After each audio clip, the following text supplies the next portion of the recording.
Welcome to పూరాలుకల్.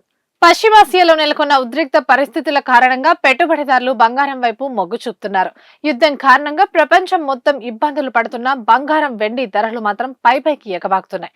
ఈ నేపథ్యంలో ప్రస్తుతం పసిడి ధరలు స్థిరంగా కొనసాగుతున్నాయి. ప్రస్తుతం దేశంలోని ప్రధాన నగరాల్లో 24 క్యారెట్ల 10 గ్రాముల స్వచ్ఛమైన బంగారం ధర 1,59,390 రూపాయల వద్ద కొనసాగుతుండగా 22 క్యారెట్ల 10 గ్రాముల బంగారం ధర 1,46,110 వద్ద స్థిరపడింది. మరోవైపు వెండి ధరల్లో స్వల్ప పెరుగుదల కనిపిస్తోంది. దేశీయ మార్కెట్లో కిలో వెండి ధర 2,94,900కు చేరుకుంది. అంతర్జాతీయ మార్కెట్లో డాలర్ విలువ తగ్గడంతో ఒకసారి బంగారం విలువ కూడా పెరగడం ప్రారంభించింది.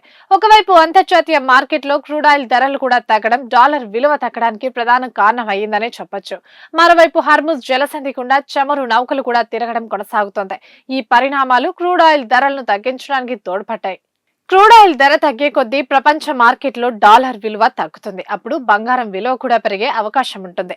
మరోవైపు అంతర్జాతీయ మార్కెట్లో బంగారం ధర తగ్గుముఖం పాట పట్టినప్పటి నుంచి మళ్లీ ఇన్వెస్టర్లు పెట్టుబడులు పెట్టడం ప్రారంభించారు. ఫలితంగా బంగారం ధరలకు మళ్లీ రెక్కలొచ్చాయని మార్కెట్ వర్గాలు అంటున్నాయి.